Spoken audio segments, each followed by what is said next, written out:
아멘. 네, 기도하시겠습니다. 사랑과 은혜가 충만하신 아버지 하나님, 감사와 영광을 돌려드립니다. 오늘도 수요 저녁 예배로 저희들 구별하여 하나님 앞에 설 수 있도록 은혜 허락하여 주신 것 진심으로 감사드립니다.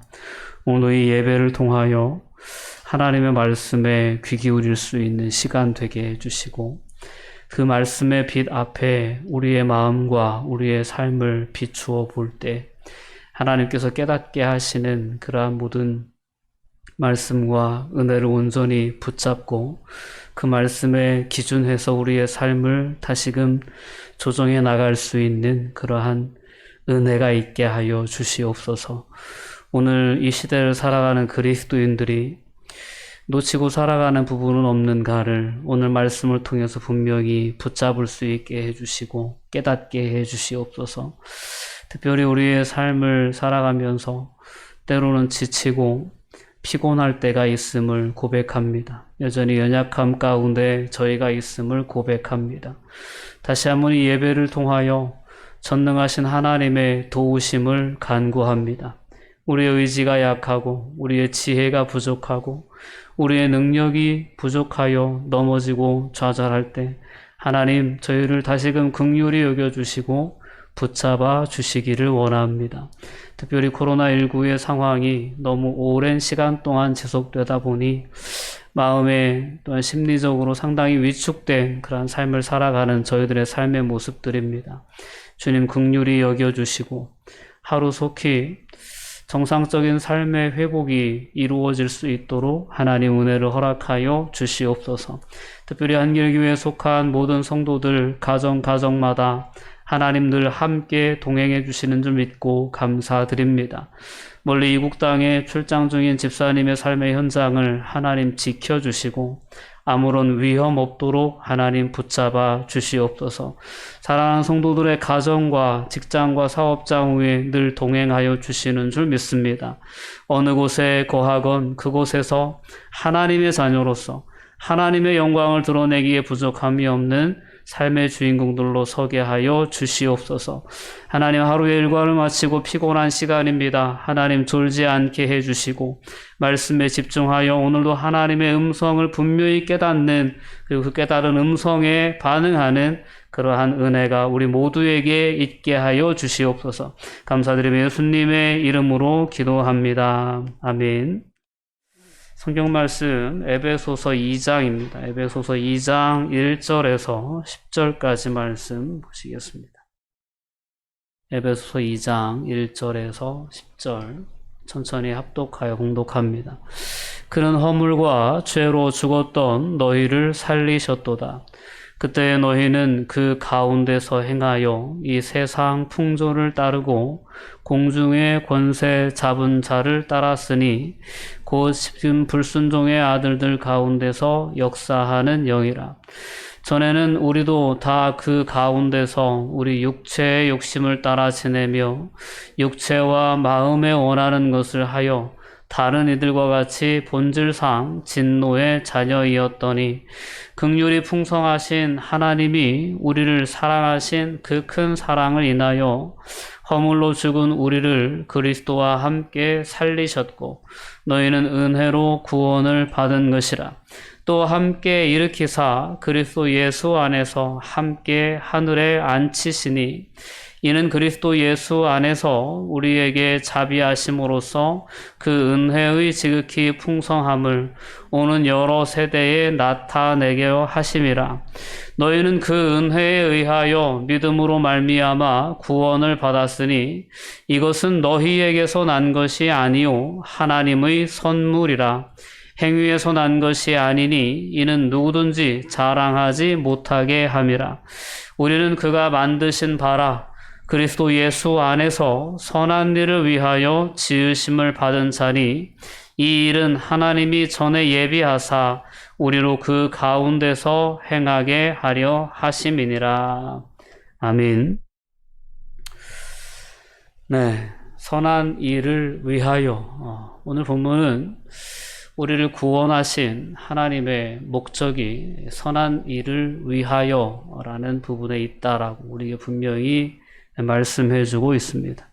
다시 한번 오늘 예수 그리스도의 복음을 우리가 돌아보고 또한 그 복음의 능력이 우리의 삶에 미치는 그러한 영향력에 대해서 우리가 다시 한번 돌아볼 수 있었으면 좋겠습니다. 그 영향력 안에 저와 여러분의 삶을 다시금 세워가는 그러한 은혜가 이 사순절 기간 가운데 우리 모두에게 있기를 바랍니다. 성도들은 늘 우리가 예수를 알기 전에, 예수를 믿기 전에 우리의 모습이 어떤 모습이었는지, 그리고 현재 예수 그리스도 안에 있는, 예수 그리스도를 믿는 우리 구원받은 그리스도인들의 현재 모습은 어떤 모습인지를 늘 기억하며 삶을 살아가야 될 줄 믿습니다. 때로는 과거는 중요하지 않다고 말하는 사람들이 있곤 합니다. 그러나 성도는 현재의 시점에서 과거의 자신이 어떠했는지를 아는 것이 상당히 성도의 신앙에 있어서는 중요한 부분입니다. 과거의 성도들은 오늘 성경 말씀을 보니까 허물과 죄로 인하여 죽었던 그러한 사람이었다, 존재였다라고 그렇게 얘기합니다. 허물과 죄 속에 살았고 허물과 죄는 세상의 풍조를 따르는 삶이다라고 오늘 본문 말씀 우리에게 분명히 깨닫게 해줍니다. 너희가 그 가운데서 행하여 이 세상 풍조를 따르는 공중의 권세 잡은 자를 따랐으니 지금 불순종의 아들들 가운데 역사하는 영이라 그렇습니다. 많은 사람들이 나는 하나님 안 믿는다, 하나님 의지하지 않고도 난 얼마든지 잘 살 수 있다라고 생각합니다. 그리고 자기 주관적으로 산다고 믿고 살아갑니다. 그러나 오늘 본문의 말씀은 결코 그렇지 않다라는 것을 우리에게 깨닫게 해줍니다. 하나님의 영에 이끌리는 삶을 살지 않으면 그 반대는 세상의 영에 사로잡힌 삶을 살아가고 있다는 것입니다. 그 두 부류의 그러한 영향력에서 벗어날 수 있는 인간 존재는 세상에 없다라는 것이 성경의 분명한 결론입니다. 내가 아무리 내 주도권을 가지고 나의 마음대로 이렇게 살아가는 것 같아도 알게 모르게 그 안에는 오늘 본문에 나와 있는 것처럼 세상 풍조를 따라가는, 그리고 공중의 권세 잡은 자를 따르는 그러한 영의 역사가 그들 가운데 있다라는 것입니다. 자, 우리는 우리의 과거가, 즉 예수 그리스도를 믿기 전에 우리의 모습이 허물과 죄로 죽어서 이 세상의 풍조를 따르는, 즉 육신의 정욕을 따르는, 그래서 공중 권세 잡은 자를 쫓고 따르는 삶을 살아갔던 존재라는 사실을 우린 분명히 기억해야 합니다. 오늘 본문은 그러한 사람의 모습을 죽은 사람이다 라고 이렇게 죽었던 이렇게 표현을 하죠. 죽은 사람과 같은 삶을 살았다라는 것입니다. 보통 우리는 죽은 사람 하면 육체의 생명 활동이 정지된 사람을 의학적인 관점에서 일컫는 표현으로 우리는 죽음에 대한 표현을 익숙하게 알고 있습니다. 그러나 오늘 본문의 말씀은 죽은 사람이라고 하는 것은 육체의 욕심을 따라 살며 하나님의 영과 뜻이 역사할 수 없는 불순종의 아들들 가운데서 역사하는 영을 따르는 그 사람들을 죽은 사람이다 라고 이렇게 표현해 놓고 있습니다. 자, 우리는 예수 그리스도를 믿으면서 예수 그리스도를 우리 안에 영접하면서 가장 먼저 고백하는 내용이 바로 이 부분입니다. 우리는 죄와 허물로 인하여 죽을 수밖에 없는 존재였다 라는 그러한 고백을 하지 않으면 예수 그리스도를 영접할 수가 없는 것입니다.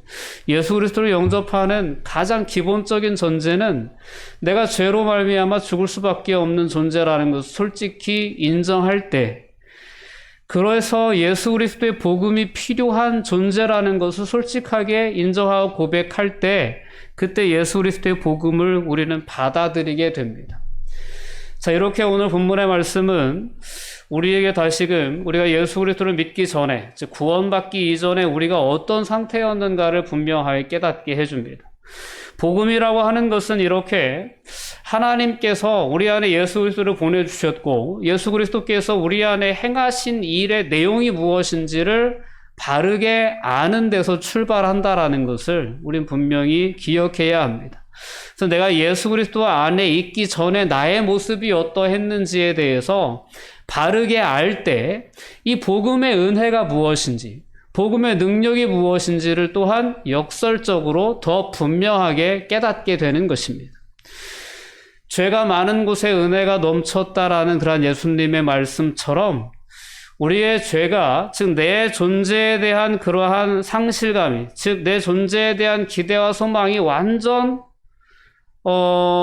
없어진 그런 전혀 없는 그런 상태에서 우리가 구원받았다는 것을 깨닫게 될 때 그 예수 그리스도의 은혜는 더욱더 우리 안에 감격적으로 다가올 수 있게 된다라는 것입니다. 여러분, 우리 오늘 다시 한번 오늘 말씀의 모습을 통해서 예수 안에 있기 전에 우리의 모습을 돌아보며 오늘 예수 그리스도 안에 있는 구원이 얼마나 놀라운 은혜인가, 얼마나 감사한 은혜인가를 다시 한번 깨닫게 될 수 있기를 바랍니다. 구원의 감격이 우리의 삶에 회복될 수 있기를 바랍니다. 다윗은 자신이 이 구원의 감격 위에 서 있기를 간절히 사모했던 그러한 믿음의 주인공이었습니다. 이 구원의 감격을 잃어버리면 하나님의 은혜에 대한 소망도, 하나님의 은혜에 대한 기대도 품지 않은 채 세상을 살아갈 수밖에 없습니다. 이름은 그리스도인이라는 이름을 가졌을지 몰라도 또 하나님의 은혜에 대한 감격이 없고 또 하나님의 은혜에 대한 기대와 소망이 없이 살아가는 그리스도인은 진정한 그리스도인이 아니죠. 나더러 주여 주여 하는 자가 하나님 나라에 합당하지 않고 다만 하늘에 계신 내 아버지의 뜻대로 행하는 자라야 하나님의 나라에 합당한 자다라고 말씀하셨듯이 우리가 정말 예수 그리스도의 은혜를 힘입어 구원받은 백성들이라면 우리는 그 은혜에 대한 감격 안에 우리가 끊임없이 서고자 하는 그런 간절한 사모함이, 그런 회복이 우리 안에 있어야 될 줄 믿습니다. 다시 한번 이 시간 우리가 구원받기 이전에 내 존재에 대한 돌아봄이 우리에게 있기를 원하고요. 그런 허물과 죄로 말미암아 죽었던 우리를 예수님을 통해서 하나님께서 살려주셨구나. 이런 어떤 구원에 대한 가장 기본 전제를 우리가 다시 한번 돌아볼 때 구원의 감격이 우리의 마음 가운데 회복되어지게 되는 줄 믿습니다. 사순절이라는 절기, 또 부활주일이라는 절기를 우리가 앞두고 있습니다. 지금 보내고 있죠. 이 절기가 해마다 거듭 우리의 신앙생활에 찾아오는 이유는 바로 거기에 있습니다. 너희들이 구원받기 전에 어떤 존재였는지 아냐? 그거 기억하라는 겁니다. 성경에 보면 구약의 출애굽기에 이 이스라엘 백성들의 애굽에서 구원받는 이야기가 나오죠. 하나님은 이스라엘 백성들을 구원해 내시면서 그 구원하신 그 달을 유대인들에게는 첫 번째 달로 삼으라고 그렇게 말씀하셨습니다. 그래서 6월절을 가장 먼저 유대인들은 자신의 민족력이죠. 그 유대력의 첫 달을 출애굽에서, 즉 애굽에서 나온 그 구원의 역사가 있었던 그 달을 기념해서 첫 달을 시작한 거죠. 그러니까 하나님은 이스라엘 백성들이 끊임없이 그들이 애굽에서 구원받았던 그 상태를 잊지 말라고 말씀하십니다. 그래서 가나안 땅에 정착하면서도 너희는 나그네를 잘 대접해라. 너희도 애굽에서 나그네였다는 사실을 절대 잊지 말아라. 라는 그런 메시지를 끊임없이 주십니다. 가난한 자나 과부나 고아나 이들을 끊임없이 잘 섬길 것에 대해서 말씀하시면서 너희도 과거에 그랬었다라는 것을 기억하라는 말씀의 취지를 계속 하십니다. 오늘 우리가 신앙생활을 하면서 예수님께서, 하나님께서 우리에게도 끊임없이 주시는 메시지가 있다면 너희가 구원받기 전에 어떤 모습이었는지를 기억하라는 거예요. 그것을 잊어버리면 오늘 내가 누리고 있는 은혜에 대한 가치 역시 우리는 가볍게 생각할 수밖에 없다라는 것입니다. 여러분, 다시 한번 이 봄마다 찾아오는 사순절기를 통해서 왜 예수님이 오셔야 됐는지, 예수님이 오심으로 말미암아 내가 덧입은 은혜가 무엇인지를 분명하게 돌아볼 수 있는 은혜가 있었으면 좋겠습니다. 그게 바로 오늘 본문 에베소서 2장에 정확하게 기록되어 있는 것처럼 우리는 2절 말씀으로 넘어가 보면 전에는 다 우리도 그 가운데서 우리 육체의 욕심을 따라 지내며 육체와 마음에 원하는 것을 하여 다른 이들과 같이 본질상 진노의 자녀였다. 죄와 허물로 죽은 자였고 본질상 진노의 자녀였다라는 거죠.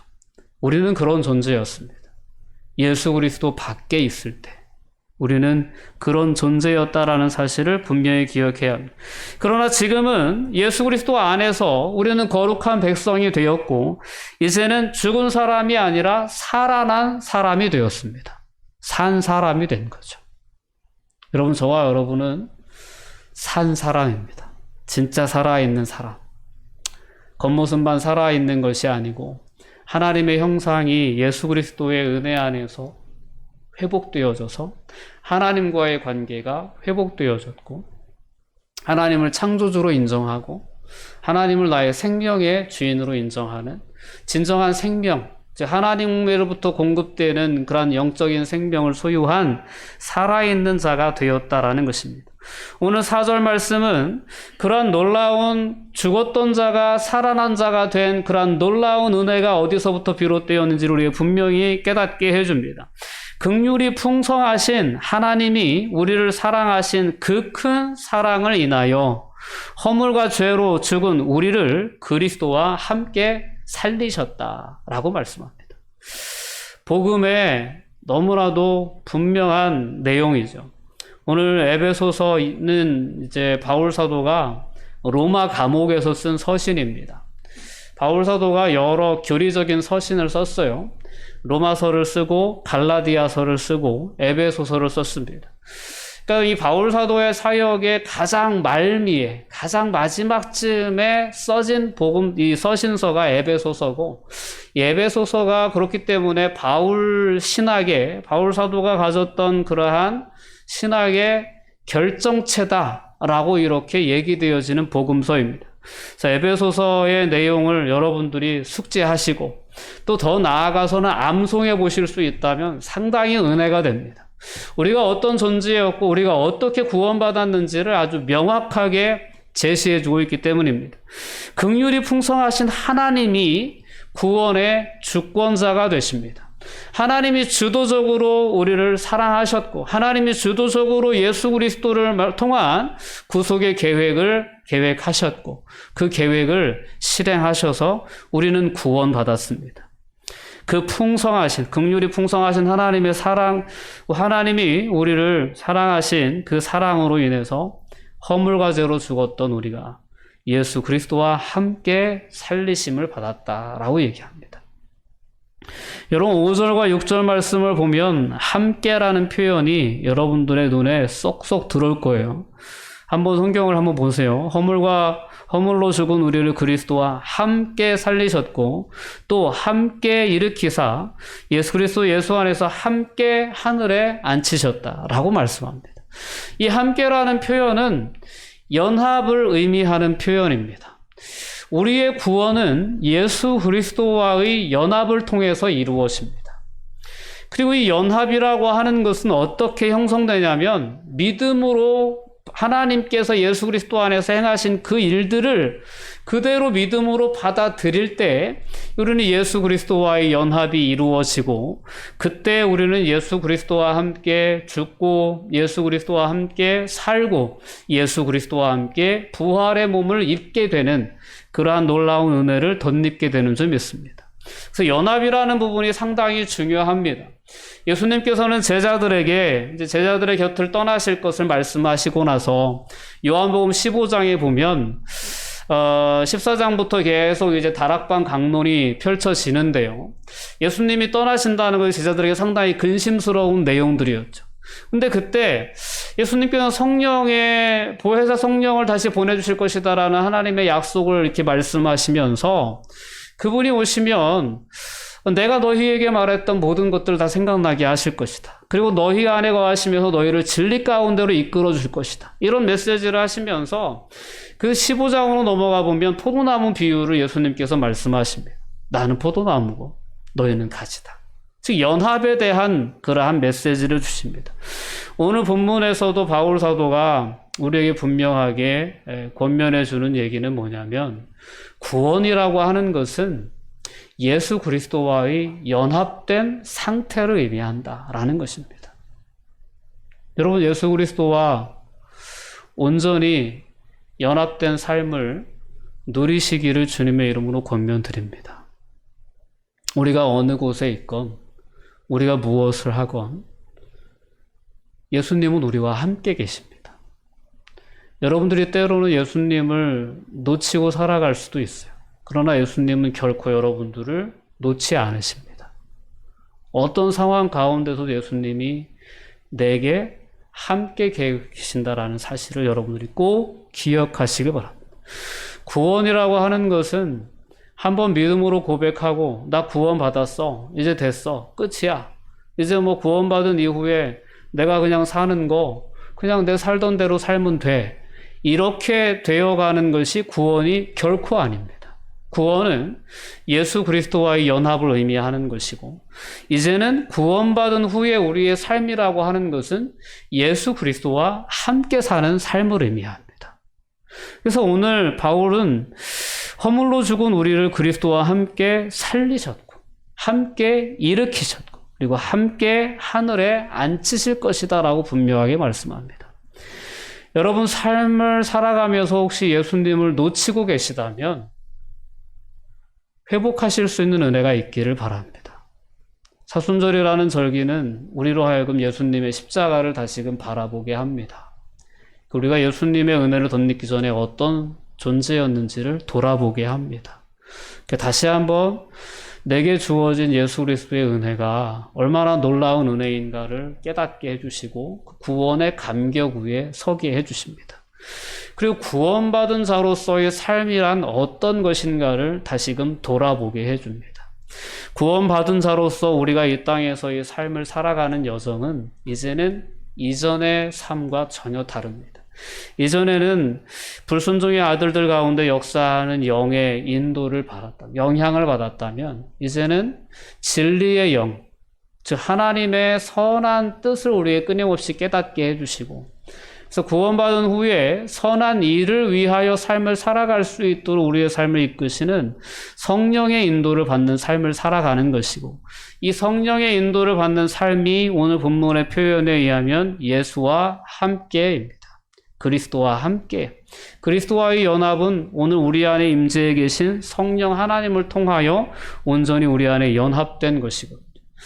구원받은 자는 그렇기 때문에 구원받은 이후의 삶의 모습이 어떤 삶이냐면 우리 안에 예수의 영으로 와 계신 성령 하나님과 온전히 연합을 이루고 그 성령 하나님의 이끄심에 순종하는 삶을 살아가는 것이 구원받은 자의 삶이다라는 것입니다.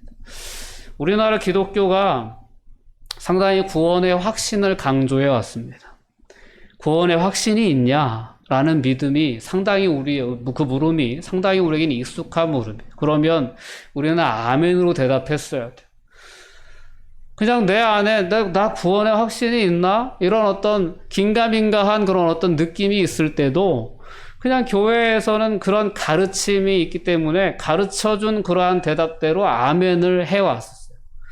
근데 그런 구원의 확신만을 강조한 채 구원받은 이후의 삶에 대해서는 너무나도 간과했던 그러한 한국 기독교의 역사가 아닌가 싶습니다. 그래서 그의 삶에 대해서는 그렇게 구체적으로 터치를 하지 않고 마치 예수 그리스도를 믿어서 구원받는 것이 천당 티켓 따는 것 마냥 그렇게 구원시키는 데에만 열심을 냈던 것이 한국 기독교의 모습이 아니었나 싶습니다. 변화된 삶의 열매를 나타내는 그리스도로 세워가는 그러한 어떤 성숙한 기독교의 문화가 정착되지 못했던 것이 어떻게 보면 오늘 이 교회가 세상으로부터 때로는 비난을 받기도 하고 정죄를 당하기도 하고 조롱을 받기도 하는 그러한 많은 원인 중에 하나가 바로 구원을 살아내지 못하는 데 있습니다. 예수 그리스도의 온전한 연합된 삶을 살아내지 못했기 때문에 오늘 이렇게 교회에 큰 어려움이 닥쳤다라고 해도 과언이 아닐 것입니다. 오늘 우리가 다시 한번 우리가 받은 은혜, 우리가 받은 구원을, 그 구원의 은혜가 무엇인지, 구원받기 전에 우리의 모습이 어떠한 것인지, 그리고 예수 그리스도 안에서 우리가 어떤 존재가 되었는지를 분명히 깨달을 수 있는 은혜가 있었으면 좋겠습니다. 우리의 오늘 본문 말씀이 또 하나 강조하는 것은 우리가 구원받은 것이 하나님의 전적인 주권에 의한, 하나님의 주도적인 역사에 의한 것이다라는 것을 바울 사도는 분명하게 해줍니다. 그래서 긍휼이 풍성하신 하나님이 하셨다라고 이렇게 말씀합니다. 함께 살리셨고, 함께 일으키셨고, 함께 하늘에 앉히셨다. 이 모든 동사의 주어로 등장하는 분은 하나님이십니다. 그래서 오늘 이제 이렇게 하나님께서 예수 그리스도 안에서 우리를 구원하신 목적에 대해서 7절 이하에 이제 말씀하고 있는데요. 이 목적을 결코 간과하지 않고 우리가 이 세상에서의 믿음의 삶을 살아내야 될 줄 믿습니다. 7절 말씀 우리 함께 읽어보겠습니다.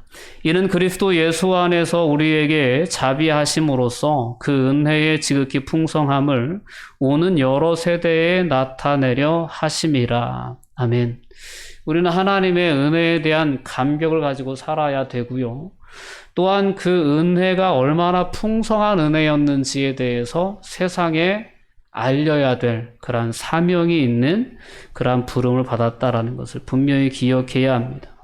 8절 말씀을 통해 바울은 다시 한번 강조합니다. 너희는 그 은혜에 의하여 믿음으로 말미암아 구원을 받았다라는 겁니다. 그 은혜로 구원을 받았다는 거죠. 그러니 그 은혜의 지극히 풍성함이 무엇던 것인지 너희가 스스로 아니, 너희는 그 은혜의 풍성함을 세상의 여러 오는 세대에 나타내는 삶을 살아야 된다라는 것이 바울 사도가 오늘 본문의 말씀을 통해서 우리에게 깨닫게 해주는 구원의 목적입니다. 구원은 나 한 사람 구원받았다, 나 이제 천국 들어간다 라는 그런 티켓으로 끝나는 것이 아니고, 티켓을 끊었으면 거기서부터 신앙의 출발점이다라는 사실을 우리가 분명히 깨달아야 됩니다.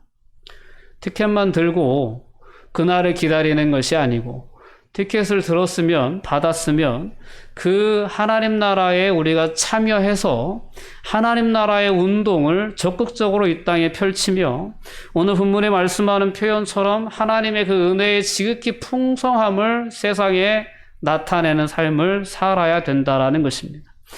이것을 오늘 바울 사도는 하나님의 선물이라고까지 말씀합니다. 이것이 너희에게서 난 것이 아니요 하나님의 선물이다. 오늘 예수 그리스도는 이 세상의 그 어떤 가치보다도 소중하고 귀중한 하나님께서 우리에게 은혜로 허락해 주신 선물입니다. 구원의 선물입니다. 이렇게 하나님의 계획하심 가운데 하나님의 지극히 풍성하신 은혜로 인하여 우리가 구원받게 하신 목적은 우리로 하여금 자랑하지 못하게 하시기 위함이다 라고 오늘 9절 말씀은 얘기합니다. 행위에서 난 것이 아니니 이는 누구든지 자랑하지 못하게 함이라. 그래서 구원받은 것은 우리의 인간적인 자랑이 되지 못합니다. 나의 의를 드러낼 수 있는 자랑으로 자리 잡을 수 없습니다. 오직 우리는 나의 구원에 대해서 이야기할 때 하나님의 지극히 풍성한 은혜만을 드러내고 자랑하는 삶을 살아야 된다라는 것을 분명히 기억해야 합니다. 여러분, 오늘 어떻게 보면 오늘 본문의 말씀은 여러분들이 신앙생활을 해오면서 수도 없이 들었을 그러한 평범한 말씀일 수 있습니다. 그러나 이 복음의 가장 기본적인 내용을 다시 한번 오늘 말씀을 통해서 나누는 이유는 우리가 그 복음의 방향성을 잃고 세상을 살아갈 때가 많기 때문입니다. 여전히 죄 허물과 죄로 죽었던 존재에서 새롭게 태어나서 거듭나서 이제 살아난 존재가 되었음에도 불구하고 여전히 우리가 그 과거의 삶의 방식, 오늘 2절에 3절에 나와 있는 것처럼 육체의 욕심을 따라 지내며 육체와 마음에 원하는 것을 하는 이 모습으로 우리가 세상을 살아가고 있다면 다시 한번 돌아봐야 됩니다. 오늘 에베소서 2장의 말씀을요. 거기에서 건져주셨는데 다시 그 삶을 살고 있다면 그것은 다시 사망의 삶, 다시 죽은 삶을 살아가고 있다는 것을 의미하기 때문입니다. 우리를 살려내신 목적은 하나님의 지극히 풍성하신 은혜를 세상에 전하게 하시기 위함입니다. 오늘 10절의 말씀의 표현에 의하면 우리는 그가 만드신 바라, 우리를 창조하셨다는, 새롭게 거듭나게 하셨어요. 새로운 피조물로 만드셨어요. 그리스도 예수 안에서 선한 일을 위하여 지으심을 받은 자다라는 겁니다. 그러니까 내가 예수를 믿고 구원을 받았다라고 고백을 하면서도 육체의 욕심을 따라 지내고 육체와 마음이 원하는 것을 하며 산다는 것은 다시 옛 삶으로 돌아간 것에 불과하다는 것을 오늘 본문은 우리에게 분명히 다시금 깨닫게 해줍니다. 이 부분을 돌아보기 위해서 우린 다시금 에베소서 2장 앞에 선 것입니다. 다시 한번 이 사순절기를 통해서 나는 구원의 방향을 놓치지 않고 걸어가고 있는가? 난 정말 예수 그리스도와 온전히 연합한 삶을 살아가고 있는가? 세상의 영의 이끌림이 아니라 하나님의 영의 이끌림 가운데 내 삶이 있는가? 오늘 선한 일을 위하여 내가 새롭게 지음 받았는데 선한 일이 아니라 육체와 마음이 원하는 것만을 내가 바라며 살고 있진 않은가? 이런 돌아봄과 함께 우리의 삶을 다시 한번 예수 그리스도의 복음 위에, 그 복음의 방향성 위에 다시금 바로 세워나갈 수 있는 믿음의 결단이 저와 여러분의 삶 가운데 분명히 있기를 원합니다. 늘 우리가 죽었던 우리의 과거를 기억하고 현재 누리고 있는 구원에 감격하면서 하나님께서 계획하셨던, 하나님께 기대하셨던 하나님의 아름다운 그런 작품들로 우리의 삶을 만들어갈 수 있는 그런 은혜가 저와 여러분 모두에게 있기를 주님의 이름으로 권면드립니다. 기도하시겠습니다. 사랑과 은혜가 충만하신 아버지 하나님, 감사와 영광을 돌려드립니다. 하나님, 우리 안에 허락하신 예수 그리스도의 은혜가 무엇인지를 다시금 돌아볼 수 있게 해주시니 감사합니다. 구원받았다고 하면서도, 그리스도인이라고 하면서도 여전히 우리 안에 육체의 욕심, 또한 육체와 마음이 원하는 것들이 우리의 삶을 이끌어가는 동력이 아니었나를 돌아보게 됩니다. 하나님, 다시금 우리를 구원하신, 우리를 새롭게 지으신 하나님의 은혜의 목적이 무엇인지 분명히 깨닫게 해주시고 이 땅에 하나님의 뜻을 이루어 나가는, 정말 용서하고 사랑하고 섬기는 삶을 살아감으로 말미암아 하나님의 그 풍성한 은혜가 무엇인지를 세상에 증거하는 그러한 삶의 통로들로 저희들 다시금 우리의 삶을 세워나갈 수 있도록 붙잡아 주시옵소서. 감사드리며 예수님의 이름으로 기도합니다. 아멘.